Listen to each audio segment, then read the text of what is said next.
Magandang araw sa ating lahat. Ngayon naman sa video na ito ay pag-uusapan natin yung concept of equivalence. Sabihin natin sa previous video na hindi tayo pwede mag-add ng kaperahan kung magkaiba tayo ng timeline. Kasi kailangan natin malaman kung ano ba equivalent value ng pera na yun dun sa kasalukuyan na panahon na tinutukoy natin. Okay? Kasi nga, di ba sabi natin, nagbabago-bago yung value ng pera kasi nga meron tayong interest na involved. Okay?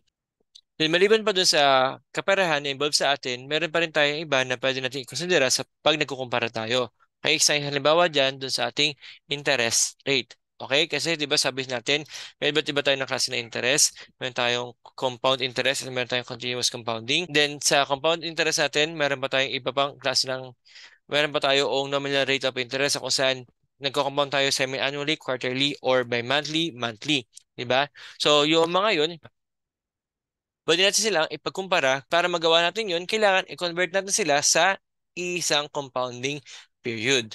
Okay? Kadalasan, ang ginagawa natin, yung interest natin na yun, ay kinukuha natin ang kanyang compounded period annually.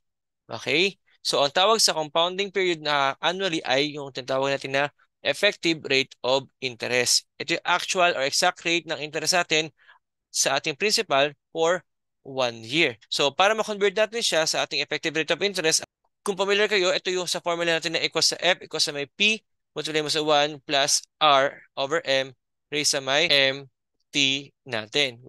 Baga, then, ganun din sa may kabila natin, di ba? And din yung ating compounded annually naman natin na kung saan F equals sa P, 1 plus I raised sa may N natin. Na kung saan nga, ang tutukoy kasi natin dito sa ating effective rate of interest ay for 1 year lamang. So yung T natin na to ay nagiging equal sa 1, then yung N mo ay equal lang din sa may 1 natin. Kaya natitira, yung common sa kanilang dalawa, nakakancel si F siya si P. Natitira na lamang ay si 1 plus I dito sa may compounded annually natin. Then samantalang sa ating nominal rate, ay natitira na lamang ay si 1 plus R over M raised sa may M natin. Okay? So, equate mo na silang dalawa, then makukuha mo yung ating effective rate of interest. Okay? Then, para mas simple, ang ginagawa natin kay plus 1 dito ay tinatranspose natin siya pa kabila. Pero ako, ang ginagawa ko lang ay sinasolo ko lang ito. Kasi di ba ito yung ating compounded annually, then ito naman yung ating nominal rate of interest. So, madali lang siyang tandaan. Okay? So, magkano tayong example problem? So, sa problem natin na ito, meron tayong iba't ibang compounding period. Meron tayong semi, quarterly, monthly, bi-monthly, and continuously. Pero para sila ng rate of interest. Pero ang tanong, equal ba silang lahat? Hindi. Bakit? Kasi nga magkakaiba tayo ng compounding period. Pero paano natin malalaman kung sino ang pinakamalaki dyan sa lahat ng iyan? Ang gawin natin ay hanapin natin yung ating effective rate of interest. Okay? So, ang M natin para semi-annually ay 2, quarterly ay 4, bi-monthly ay 12, and bi-monthly natin ay 24. So, isasalpak na natin yung value na yan dito para makuha natin yung ating effective rate of interest. Okay? So, nakita nyo habang lumalaki yung ating M, malaki rin yung ating effective rate of interest. Then, ginamit ko rin dyan yung ating calc function para mas bilis ako mag-solve dito. Okay? So, ang ginawa ko lang ay yung aking R, ay nilagay ko lang sa 0.09, then yung M ko, yung magsisilbing magpapapalit-palit ng aking value. Sa calc function pala, kahit na ilang variables ang meron ka dito, okay lang naman. Unlike sa may shift solve natin, na kailangan isa lang yung variables na meron ka. Then, para sa continuously, wala siyang M kasi nga, over the year, continuous lang ang kanyang pag-increase. So, ang gagawin natin dito ay, kuha natin sa formula natin, tulad ng ginawa natin kanina sa ating nominal rate. Cancel mo lang yung F siya P natin, then yung N mo ay naka for 1 year. So, ito lang matitira sa atin dyan. I-raise sa may R natin. Then, sa may kalawang side, same pa rin yung para sa ating compounded annually natin. So, meron kang 1 plus I equals mo sa may E raise sa may 0.09. Makukuha mo itong 9.42. Okay po? Problem number 2. Problem number 2 naman natin, hinahanap yung nominal rate na kung saan i-convert mo daw yung ating 12% compounded monthly sa ating sa quarterly. Kung ayaw mo siya maging monthly, kundi gusto mo siya maging quarterly. So, ano kaya yung magiging value niya o magiging nominal rate niya? At the same time, kukunin mo rin yung ating corresponding effective rate. So, para gawin yun, ang gawin na natin ay equate mo lang sa isa't isa. Yung baga kanina, di ba, ang ginawa natin, naka-equate siya sa ating compounded annually. So, this time, in-equate natin sila sa isa't isa. Yung 1 plus R over M raised sa may M natin. Pero sir, di ba sila magiging equal lamang? Hindi. Bakit? Kasi magkiba yung kanilang M. Okay? So yung nominal rate ng quarterly, mag-iba yan kasi nga iba yung M ng monthly mo, which is 12, samantalang sa quarterly mo ay equal sa may 4 naman yung M niya. So ang R mo dyan ay magiging 12.12% compounded quarterly. Okay? The next, paano mo ngayon makukuha yung effective rate of interest natin? So pwede mong balikan yung kaya nating formula na itong dalawa ay naka-equal saan? Sa I plus 1 natin. Ang tanong, sir, ang gagamitin ko, monthly ba o quarterly? Kahit ano. At anong gawin mo dyan sa pagkuha mo ng effective interest ay parehas na makukuha mo na value. Well, 12.68%. So, pinag-iwalik, kumbaga, kinonvert lang natin yung ating mga nominal rate into its equivalent nominal rate sa ibang compounding period. Okay? Kung halimbawa, sa monthly mo, ikaw ay 12%, kung quarterly ka, magiging 12.12% ang magiging compounded interest mo. Then kung effective interest naman ang hinahanap mo o yung compounded annually ang hinahanap mo, 12.68% naman na magiging value niya. Walang mas malaki or mas maliit sa tatlong iyan. Kasi nga, lahat sila ay equivalent sa isa't isa. Okay? Number 3. If 1,000 pesos becomes 1,811.36 after 5 years, ano daw yung interest rate na o kapag siya ay naka-compounded by monthly? At nakalagay dito naka every 2 months tayo dito. Then at the same time, hanapin doon natin ating effective rate sa problem na ito. Okay? So given tayo na F natin 1.8, then ating present ay 1,000.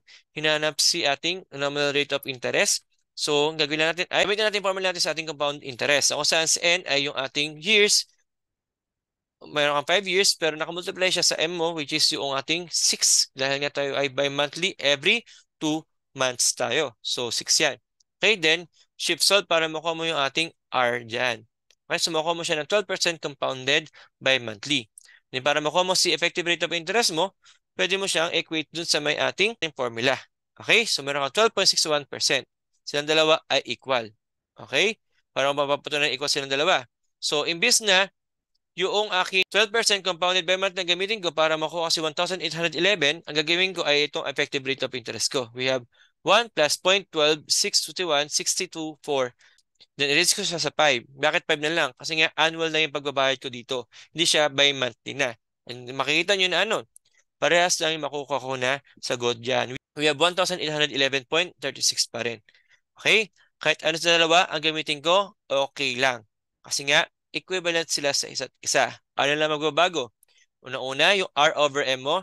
Imbis na R over M ang gamitin mo dito, ay na lamang kasi nga compounded annually ka na. At the same time, yung N mo, ay di mo na kailangan pa i-multiply sa M mo kasi nga naka-annual ka na dito. Okay? Next, problem number 4. Meron ka daw loan na babayaran mo ng 8% compounded quarterly for 4 years. At the end of this period, the loan was extended for 3 years without the interest being paid, but the new interest rate was made 10% compounded semi-annually. Kumbaga, extend nga ang loan mo pero nagbago naman ang interest rate niya.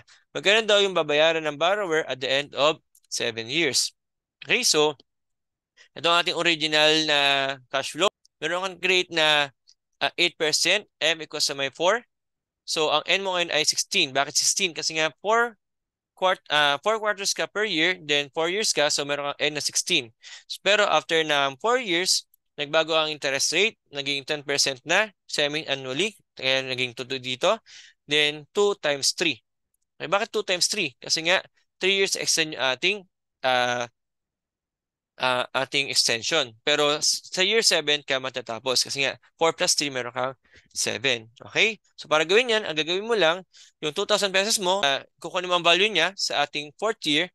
Then after ng kanyang 4th year, magbabago na interest niya. So yung makuha mo na 2,745 na to ay multiply mo sa bagong interest hanggang sa makakuha mo yung sa may 3 years natin. So ito yung kanyang mabayaran.